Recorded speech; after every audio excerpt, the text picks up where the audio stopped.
من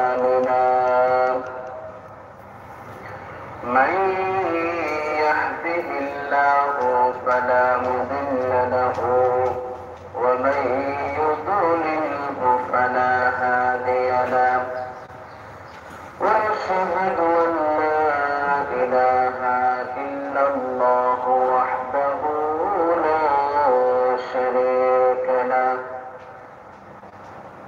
ونشهد أن سيدنا وسندنا وحبيبنا ومولانا محمدا عبده ورسوله الذي أرسله بالحق بشيرا ونذيرا وداعيا إلى الله بإذنه وسراجا منيرا فقد قال الله تبارك وتعالى في كلامه المجيد وفرقانه الحميد أعوذ بالله من الشيطان الرجيم بسم الله الرحمن الرحيم إن الله وملائكته يصلون على النبي يا أيها الذين آمنوا صلوا عليه وسلموا تسليما اللهم صل على محمد وعلى آل محمد كما صليت على إبراهيم وعلى آل إبراهيم إنك حميد مجيد اللهم بارك على محمد وعلى آل محمد كما باركت على إبراهيم وعلى آل إبراهيم إنك حميد مجيد উপস্থিত সম্মানিত মুসল্লিয়ানে কেরাম, মহান আল্লাহ পাকের দরবারে শুকর আদায় করছি যে মহান আল্লাহ তাআলা আমাদের সবাইকে পবিত্র জুমার নামাজ আদায়ের জন্য আল্লাহ তাআলার মসজিদে আসার এবং বসার তৌফিক দান করেছেন। এজন্য সকলে দিল থেকে শুকর আদায় করি, বলি আলহামদুলিল্লাহ। আল্লাহ সুবহানাহু ওয়া তাআলা বলেন, ওয়ালাউ আন্নাহুম আকামুত তাওরাতা ওয়াল ইনজিলা ওয়া মা উনজিলা ইলাইহিম মির রাব্বিহিম, যদি তারা আল্লাহর জমিনে তাওরাত ইনজিল এবং যা তাদের উপর তাদের মালিকের পক্ষ থেকে নাজিল করা হয়েছে তা প্রতিষ্ঠা করত,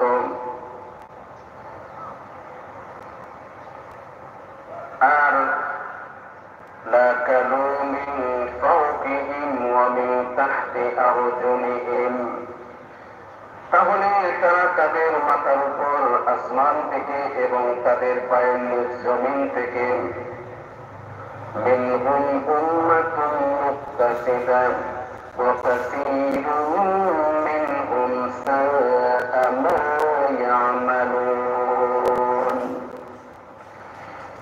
তাদের উপর আহলে কিতাবদের উপর যে কিতাব নাযিল করা হয়েছে অর্থাৎ তাওরাত এবং ইনজিল, সেই তাওরাত এবং ইনজিলকে যদি তারা পৃথিবীতে প্রতিষ্ঠা করত, তাহলে আল্লাহ পাকের পক্ষ থেকে তাদের উপর আসমান থেকে এবং জমিন থেকে রিজিক তাদের জন্য রিজিকের বন্দোবস্ত করা হতো।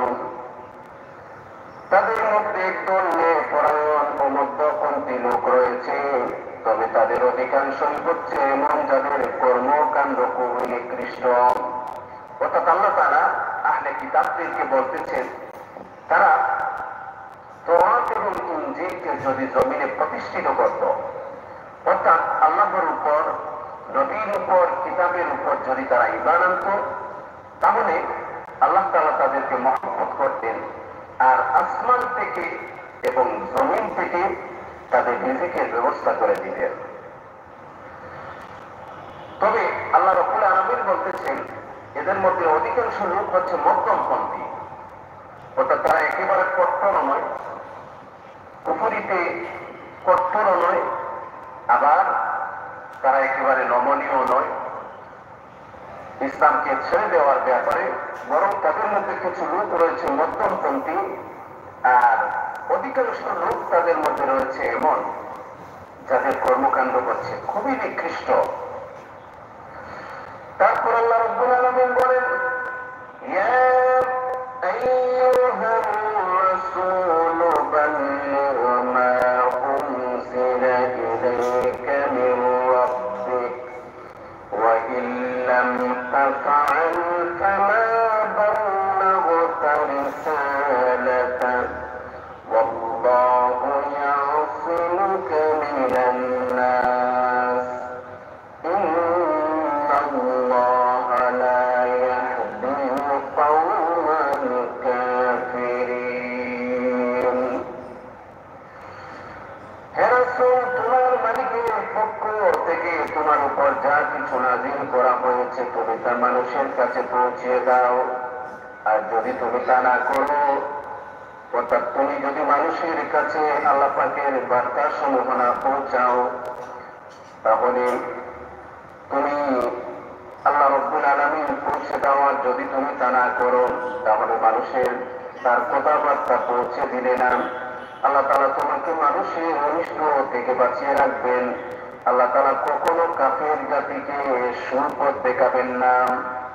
এখানে আল্লাহ রাব্বুল আলামিন নবী করিম সাল্লাল্লাহু আলাইহি সাল্লামকে উদ্দেশ্য করে বলতেছেন, হে নবী, আমি আপনার কাছে যা কিছু নাযিল করেছি সেগুলো মানুষের কাছে আপনি পৌঁছে দিন। নবী করিম সাল্লাল্লাহু আলাইহি ওয়াসাল্লাম বিদায় হজের ভাষণের মধ্যে বলেছিলেন, বাল্লিগু আন্নী ওয়ালাউ আয়া, আমার থেকে একটি বাণীও যদি তোমাদের জানা থাকে, তোমরা জেনে থাকো, তাহলে সেটা মানুষের কাছে পৌঁছিয়ে দাও। হযরত নবী করিম সাল্লাল্লাহু আলাইহি সাল্লামকে উদ্দেশ্য করে আল্লাহ রাব্বুল আলামিন বলেন, আপনি মানুষের কাছে আমার পক্ষ থেকে যা কিছু আমি নাযিল করেছি সেগুলো পৌঁছিয়ে দিন। যদি আল্লাহ রাব্বুল আলামিন এখানে মানুষের নবী আলাইহিস সালামকে মেনশন করেছেন, কিন্তু এটা আপনার আপনার সবার দায়িত্ব। আমরা যা কিছু জানি সেটা মানুষের কাছে পৌঁছাতে হবে। কিন্তু আজকাল সব মানুষ নিজেকে খুব চালাক মনে করে, খুব জ্ঞানী মনে করে। আপনি যদি কাউকে নসিহত করতে যান, উপদেশ দিতে যান, তাহলে সে বলে বসবে যে আপনি আমাকে জ্ঞান দিতে হবে না। অর্থাৎ সব মানুষ নিজেকে খুব জ্ঞানী মনে করে, খুব চালাক মনে করে, অথচ এটা কখনোই কাম্য নয়। ইতিপূর্বে দেখেছি ইসলামী যে সমস্ত মনীষীগণ, অনেক বড় বড় উঁচু মাপের জ্ঞানী গুণী বুদ্ধিজীবী তারা ছিল, তারপরও তারা সব সময় চেষ্টা করত কিভাবে জ্ঞান অর্জন করা যায়। জ্ঞানের কোনো শেষ নয়, শেষ নেই, জ্ঞান অর্জনের কোনো শেষ নেই। নবী করিম সাল্লাল্লাহু আলাইহি সাল্লাম বলেন যে তোমরা দুনিয়া থেকে নিয়ে কবর পর্যন্ত জ্ঞান অর্জন করো। দুনিয়া থেকে নিয়ে কবর পর্যন্ত জ্ঞান অর্জন করো। এজন্য কাউকে যদি আপনাকে যদি কেউ নসিহত করে, উপদেশ প্রদান করে, তাহলে তার নসিহতগুলো মনোযোগ সহকারে শুনবেন এবং সেগুলো নিয়ে চিন্তা করবেন। যদি এগুলো আপনার জন্য কল্যাণকর হয় তাহলে সেটা গ্রহণ করার চেষ্টা করবেন। কিন্তু এটা কখনো বলবেন না আপনি আমাকে জ্ঞান দিতে আসবেন না, এটা কখনো বলা যাবে না।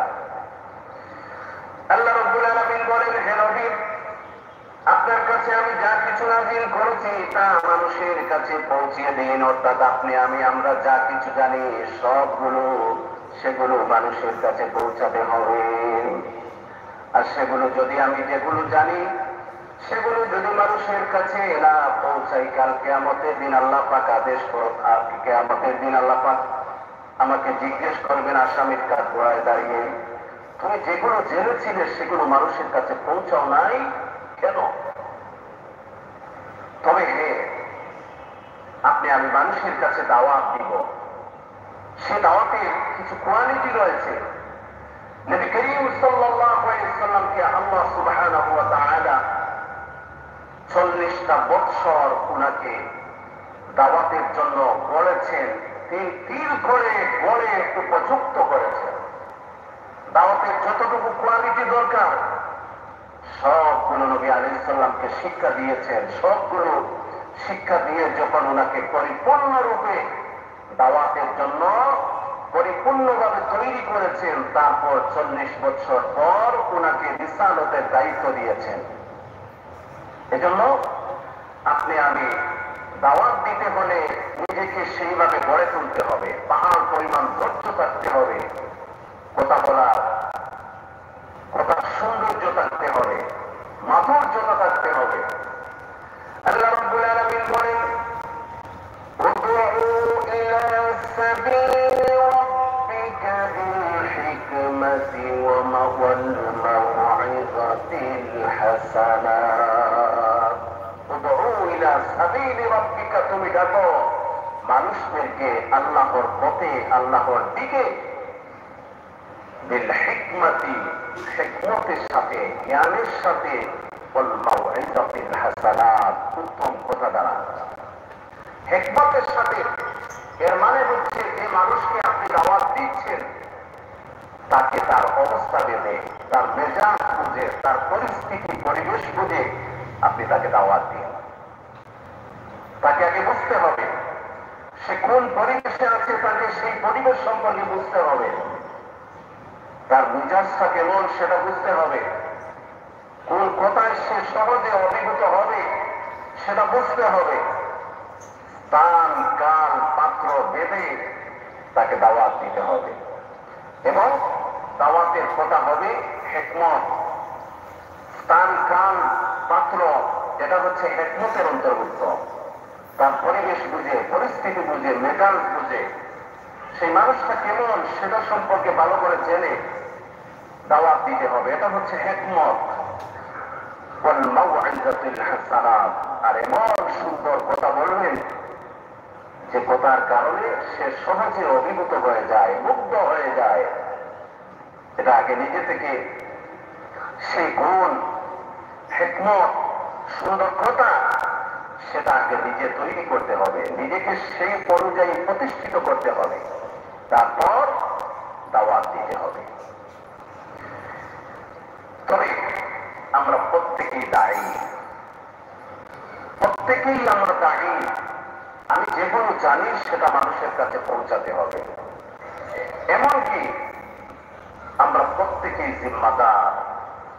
আলা কুল্লুকুম রাঈন ওয়া কুল্লুকুম মাসউলুন আন রাইয়াতিহি, আমরা প্রত্যেকেই জিম্মাদার। আমাদের জিম্মাদারি সম্পর্কে কাল কিয়ামতের দিন প্রশ্ন করা হবে। আমরা সবাই জিম্মাদার। আপনি পরিবারের প্রধান, পরিবারের জিম্মাদার আপনি। আপনার পরিবারের লোকজনকে পর্দার সাথে রাখা, তাদেরকে নামাজ পড়তে বলা, তাদেরকে দিনী জ্ঞান শিক্ষা দেওয়া, এগুলো হচ্ছে আপনার জিম্মায়। এটা যদি আপনার জিম্মাদারি যদি আপনি পুরো না করেন, কালকে আমাদের দিন আল্লাহর আদালতে জবাবদিহি করতে হবে। এই কারণে হয়তো আপনি জাহান্নামেও যেতে হতে পারে। এই জন্য একজন সমাজের নেতা, একটা ওয়ার্ডের কমিশনার, পৌর সিটি কর্পোরেশনের মেয়র, ইউনিয়নের চেয়ারম্যান, উপজেলা চেয়ারম্যান, তারপর একটা আসনের এমপি, যে পর্যায়ে যাবে, কিন্তু আমরা এইসব দায়িত্ব নেওয়ার জন্য পাগল হয়ে যাই। কিন্তু এটা এত বড় দায়িত্ব, আপনি যে এলাকার, যতটা এলাকার আপনি দায়িত্ব নিলেন, সেই এলাকার মানুষগুলোর সুখ দুঃখ বোঝা, তারা তাদের অভিযোগ বোঝা, তাদের সমস্যা বোঝা, তাদের সেই সমস্যাগুলো সমাধান করা, এবং সব থেকে বড় দায়িত্ব হচ্ছে ওদেরকে নেক অন্যায়ের জ্ঞান শিক্ষা দেওয়া, এবং ওরা যাতে অন্যায় থেকে বেঁচে থাকে, জাহান্নাম থেকে ওরা যাতে বাঁচে, সর্বোপরি তাদেরকে নামাজের হুকুম করা, ওদেরকে নামাজি বানানো, এই সবগুলো হচ্ছে ওনার দায়িত্ব। কিন্তু কয়জন জনপ্রতিনিধি এই দায়িত্বগুলো পালন করে? একজনও করে না, শতবার। এজন্য তাদেরকে কালকে আমাদের দিন জবাবদিহি করতে হবে। আপনার মেয়াদে আপনি আপনার যে এলাকার দায়িত্ব পেয়েছিলেন, ওই দায়িত্ব আপনি কতটুকু আদায় করেছেন? এজন্য নবী করিম সাল্লাল্লাহু আলাইহি সাল্লাম বলেন, তোমরা প্রত্যেকেই জিম্মাদার, আর তোমাদের জিম্মাদারি সম্পর্কে কাল কিয়ামতের দিন প্রশ্ন করা হবে। আমরা আমাদের জিম্মাদারি কি সেটাই তো আগে বুঝি না, কিন্তু জিম্মাদারি এবং দায়িত্ব নেওয়ার জন্য পাগল হয়ে যায়। তারপর আল্লাহ রাব্বুল আলামিন বলেন, وَمَنْ أَحْسَنُ قَوْلًا مِّمَّنْ دَعَا إِلَى اللَّهِ وَعَمِلَ صَالِحًا وَقَالَ إِنَّنِي مِنَ الْمُسْلِمِينَ। যে ব্যক্তি, আগে আমি বলেছি যে আমি যখন দাওয়াত দিব, উত্তম কথা এবং হিকমতের সাথে মানুষদেরকে আল্লাহর পথে, দ্বীনের পথে, কালেমার পথে, ইসলামের পথে, নামাজের পথে আমরা আহ্বান করব।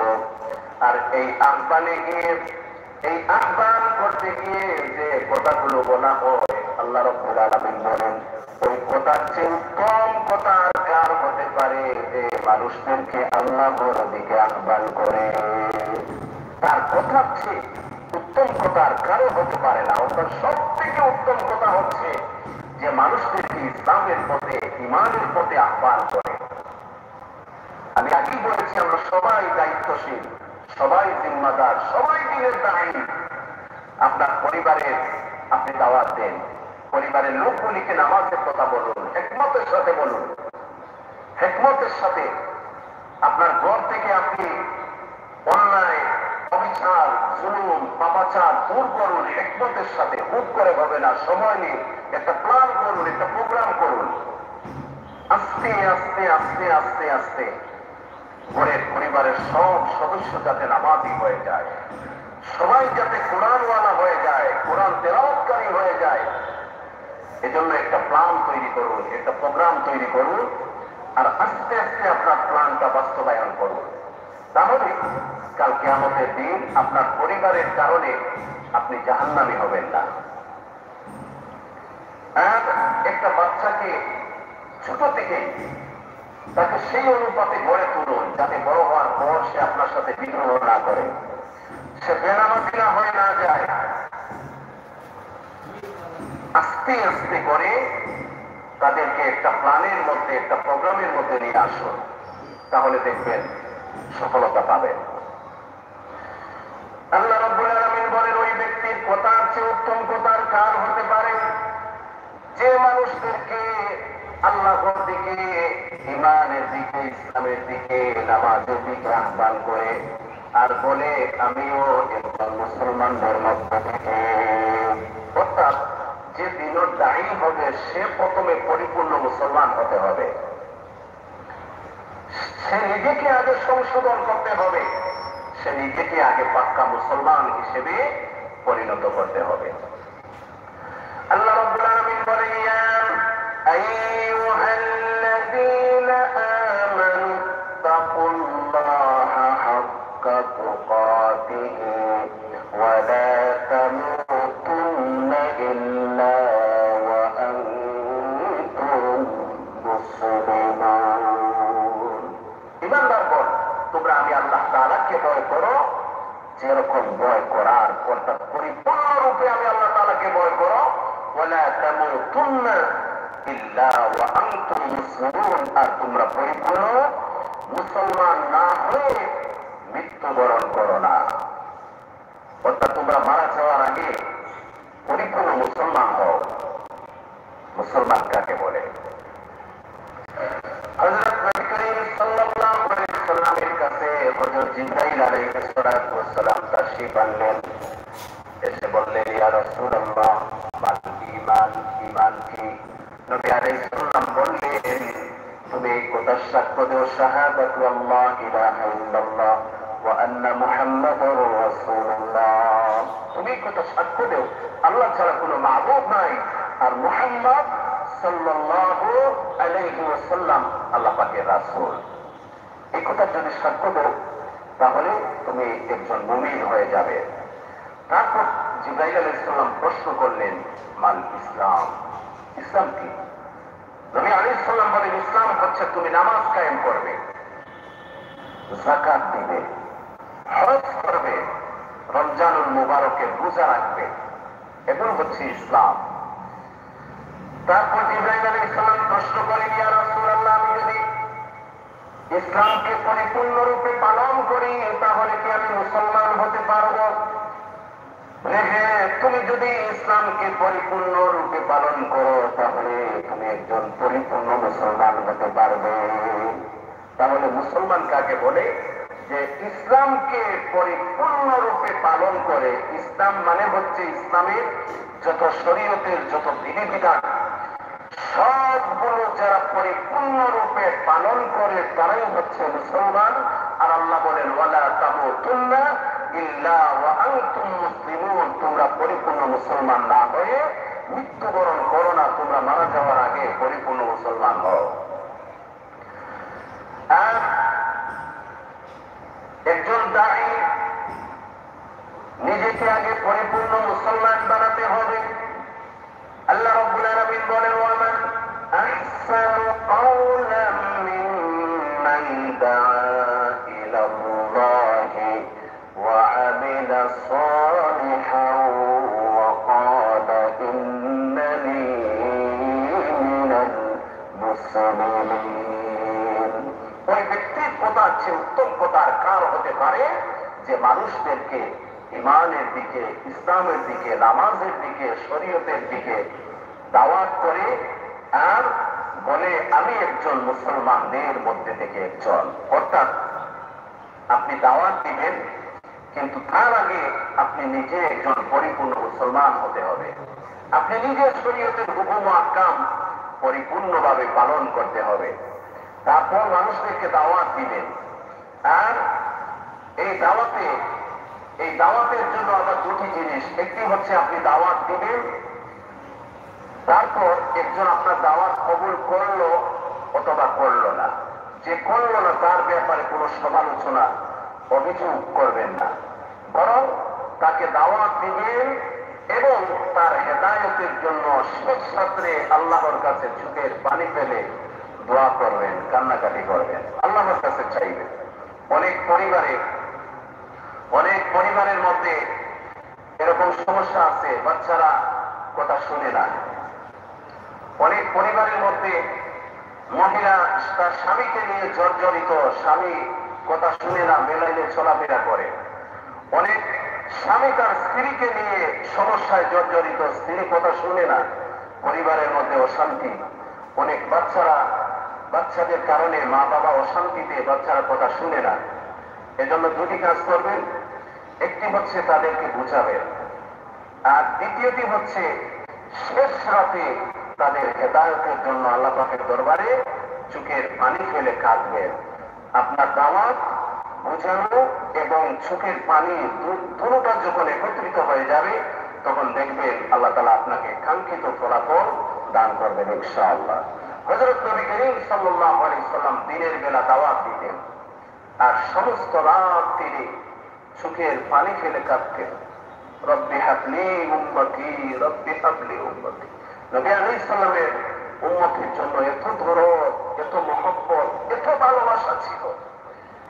একটা উম্মত, সে মুসলমান হোক সে কাফির হোক, কারণ নবী আলাইহিস সালাম তো সবার নবী ছিলেন।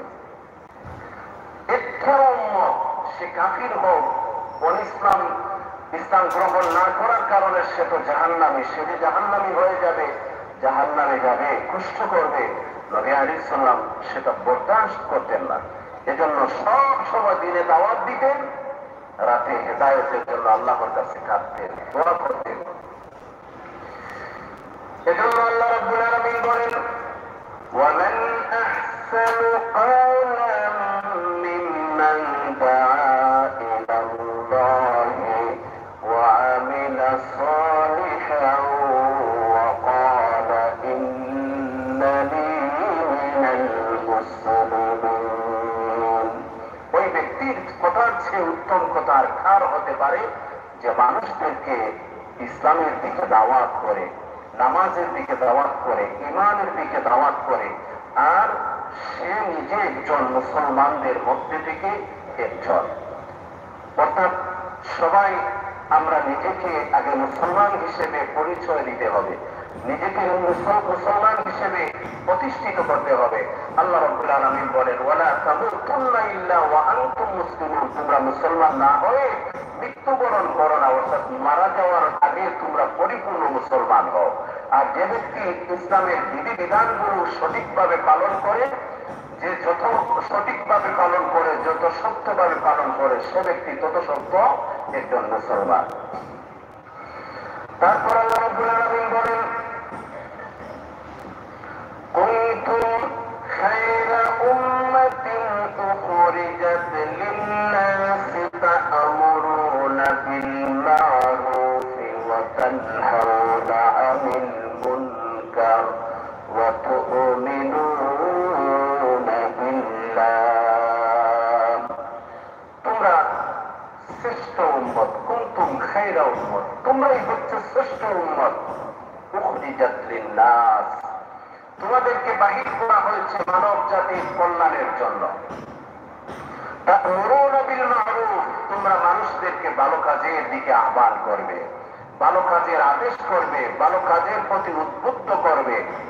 ওয়া তানহাউনা আনিল মুনকার, আর সব ধরনের অশ্লীল অন্যায় কাজ থেকে মানুষদেরকে তোমরা বাধা প্রদান করবে। এখানে আল্লাহ তাআলা কয়েকটি কথা বলেছেন, তোমরা শ্রেষ্ঠ উম্মত। আদম আলাইহিস সালাম থেকে নিয়ে নবী মুহাম্মদ সাল্লাল্লাহু আলাইহি ওয়াসাল্লাম পর্যন্ত যত নবী এবং যত নবীর যত উম্মত, সব উম্মত থেকে উম্মতে মুহাম্মদী হচ্ছে শ্রেষ্ঠ উম্মত। আল্লাহ তাআলা সেটা কোরআনুল কারীমের মধ্যে ইরশাদ করেন। আল্লাহ তাআলা নিজেই ঘোষণা করেছেন, নিজেই সেটা স্বীকৃতি দিয়েছেন যে তোমরাই হচ্ছে শ্রেষ্ঠ উম্মত। এই শ্রেষ্ঠত্বের পিছনে দুটি কারণ। তু'মিনুনা বিল্লাহ, আয়াতের শেষে আল্লাহ বলেন, এবং তোমরা আল্লাহর প্রতি ঈমান রাখবে। ঈমানের কথা সবার শেষে বলেছেন। তার মানে হচ্ছে আগেকার যুগের নবীর উম্মত এবং উম্মতে মুহাম্মদী সবাই ঈমানের ব্যাপারে বরাবর। অর্থাৎ আগের নবীর উম্মতেরাও ঈমানদার ছিল, আর এই নবীর উম্মতেরাও ঈমানদার। ঈমানের ব্যাপারে সবাই সমান সমান। কিন্তু উম্মতে মুহাম্মদীকে শ্রেষ্ঠত্ব দেওয়া হয়েছে দুটি কারণে। একটি কারণ হচ্ছে তা'মুরুনা বিল মা'রুফ, তোমরা মানুষদেরকে ভালো কাজের দিকে আহ্বান করবে। এর আগে আল্লাহ বলেছেন, কুনতুম খায়রা উম্মাত উখরিজাত লিন-নাস, তোমাদের সব উম্মত থেকে তোমাদেরকে আলাদা করা হয়েছে, নির্বাচিত করা হয়েছে মানব জাতির কল্যাণের জন্য। তোমরা মানুষের কল্যাণ পৌঁছাবে, মানুষের তোমাদের দ্বারা যেন মানুষের কোনো ক্ষতি না হয়, তোমরা মানুষের কল্যাণ পৌঁছাবে, উপকার করবে। তা'মুরুনা বিল মা'রুফ, আর তোমরা মানুষদেরকে ভালো কাজের দিকে আহ্বান করবে। আর মা'রুফ, এখানে যে আলিফ লাম এসেছে, এটা হচ্ছে আলিফ লামে ইস্তিগরাকি, অর্থাৎ যত ছোট থেকে ছোট, বড় থেকে বড় যত ধরনের ভালো কাজ হয়ে থাকে, সব ধরনের ভালো কাজের আদেশ তোমরা মানুষদেরকে করবে। আর আল মুনকার, তেমনি ভাবে যত ধরনের অন্যায় হতে পারে, সব ধরনের অন্যায় থেকে তোমরা মানুষদেরকে বাধা দিবে। নবী করিম সাল্লাল্লাহু আলাইহি ওয়াসাল্লাম বলেন, এই বাধা দেওয়া আবার তিনটা পদ্ধতি রয়েছে। নবী আলাইহিস সালাম বলেন, তুমি যদি কোথাও অন্যায় হতে দেখো, তাহলে প্রথমত যদি তোমার শক্তি থাকে তুমি সেটা হাত দিয়ে প্রতিহত করবে, বাধা দিবে। হাত দিয়ে যদি তোমার বাধা দেওয়ার ক্ষমতা না থাকে তাহলে তুমি মুখ দিয়ে বাধা দিবে। মুখ দিয়েও যদি তোমার দ্বারা সম্ভব না হয়, শক্তি সামর্থ্য না থাকে, তাহলে তৃতীয় নম্বর হচ্ছে তুমি অন্তর দ্বারা এই অন্যায়কে তুমি ঘৃণা করবে। ঈমান, আর এটাই হচ্ছে ঈমানের সর্বনিম্ন স্তর। অর্থাৎ নবী আলাইহিস সালাম এই ঘটনা দ্বারা, এই কাজের দ্বারা ঈমানকে তিনটি ভাগে বিভক্ত করেছেন। তুমি যদি অন্যায় হতে দেখো, হাত দিয়ে সেটা প্রতিরোধ করো, প্রতিহত করো, তাহলে তুমি 1 নম্বর স্তরের ঈমানদার। আর যদি মুখ দিয়ে বাধা দাও তাহলে তুমি মধ্যম স্তরের ঈমানদার। আর যদি তুমি অন্তর দিয়ে প্রথম দুটির শক্তি সামর্থ্য তোমার না থাকে, তাহলে তৃতীয় নম্বরে হচ্ছে অন্তর দিয়ে তুমি ঘৃণা করবে। ওয়াযালিকা আদাফুল ঈমান, এটা হচ্ছে ঈমানের সর্বনিম্ন স্তর। এখন আজকাল আমাদের অবস্থা হয়ে গেছে যে অন্যায় যদি নিচের লোক করে, নিজের দলের লোক করে, তাহলে তাকে কিভাবে সেভ করতে হবে সেই চিন্তায় সবাই চিন্তা করি। যে অন্যায় করেছে, ভুল করে ফেলছে, হত্যা করে ফেলছে, জুলুম করে ফেলছে, দুর্নীতি করে ফেলছে, এখন এ আমার নিজের লোক, এ আমার পার্টির লোক, আমার দলের লোক, তাকে সেভ করতে হবে। আমাদের কালচার, আমাদের সামাজিক রীতিনীতি এই অবস্থায় পরিণত হয়ে গেছে। কিন্তু না, আপনি আমি একজন অন্যায় করলো, সে অপরাধ করলো, আপনি তাকে সেভ করলেন, আপনি সমানভাবে অপরাধের শরীক হয়ে গেলেন, অথবা আপনি তাকে সাপোর্ট করলেন, সমর্থন করলেন, আপনি সমানভাবে অন্যায়ের সামিল হয়ে গেলেন। কিয়ামতের দিন সে অন্যায় করে যতটুকু শাস্তি পাবে, আপনি তাকে সেভ করার কারণে অথবা সমর্থন করার কারণে আপনি সমানভাবে কিয়ামতের দিন আল্লাহর আদালতে দাঁড়িয়ে সে যতটুকু পানিশমেন্ট পাবে, আপনিও ততটুকু পানিশমেন্ট পাবেন। এজন্য ইমামের দাবি হচ্ছে অন্যায় যদি নিজের জন করে। হযরত ওমর বিন আব্দুল আজিজ রাহমাতুল্লাহ আলাইহি, ওনার কাছে একজন মহিলা এসে বিচার দায়ের করল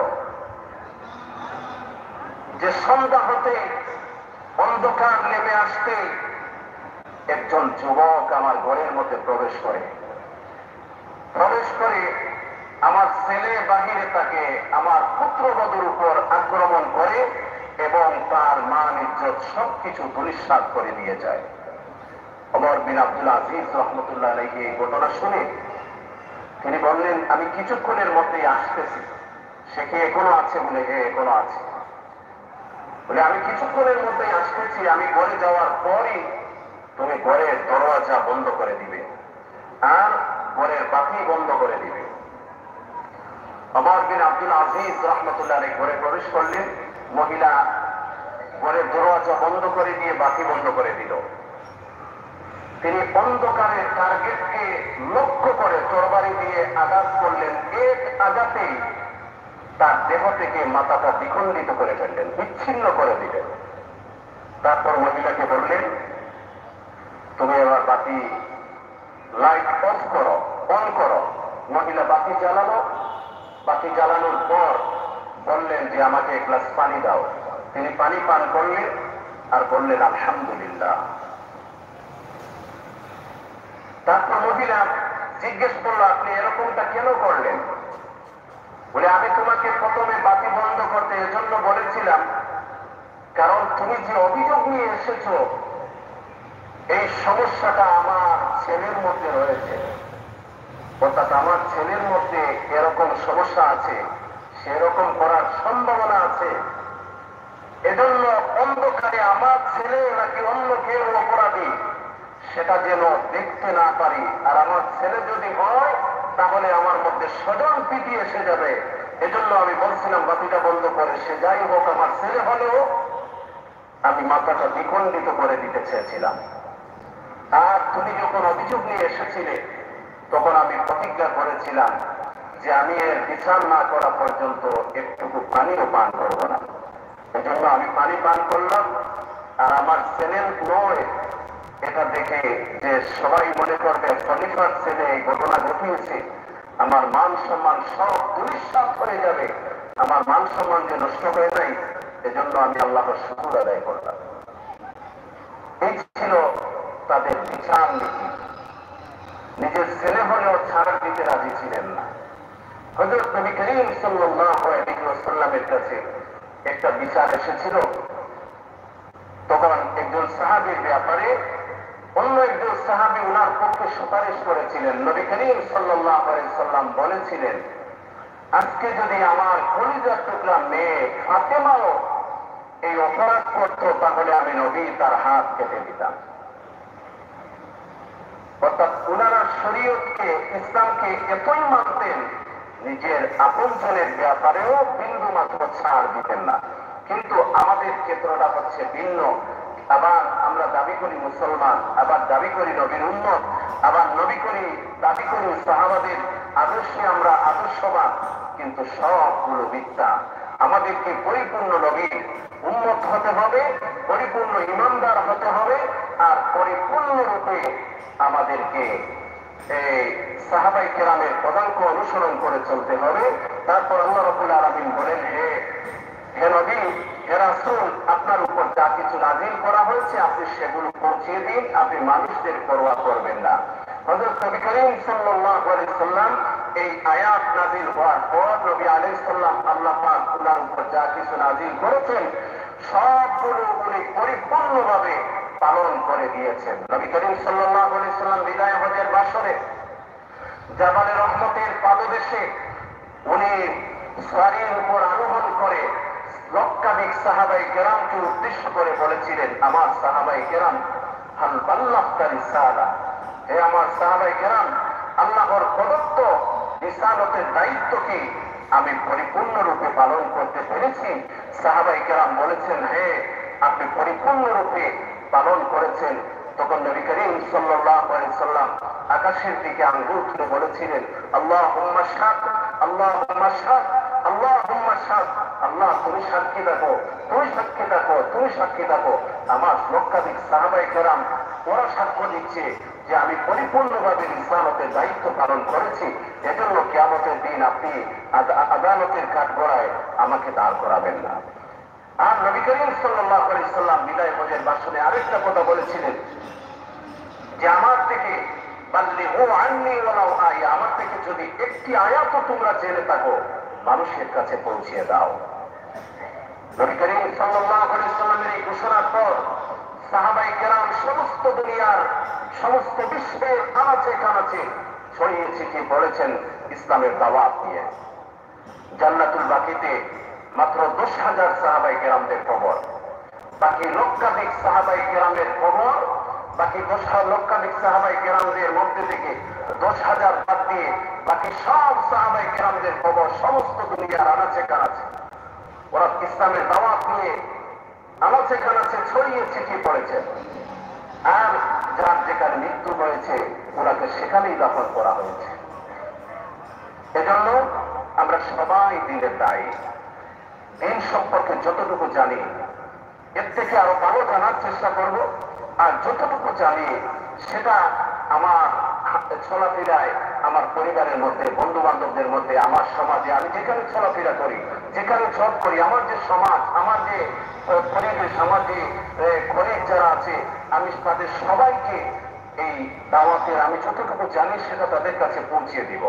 আপনি একজনকে দাওয়াত দিলেন নামাজের ব্যাপারে, মনে করেন একজনকে নামাজের দাওয়াত দিলেন, আপনি আমি যে নামাজ পড়তেছি সেটা আল্লাহর কাছে কতটুকু কবুল হয়েছে সেটা নিশ্চিন্ত করে বলতে পারবো না। কিন্তু আপনি যদি একজন মানুষকে দাওয়াত দেন, তাকে যদি বুঝিয়ে সুঝিয়ে মসজিদ পর্যন্ত নিয়ে আসতে পারেন অথবা নামাজ পড়াইয়া ফেলতে পারেন, তাহলে আল্লাহ তাআলা আপনাকে একটা মকবুল নামাজের সওয়াব দান করবেন।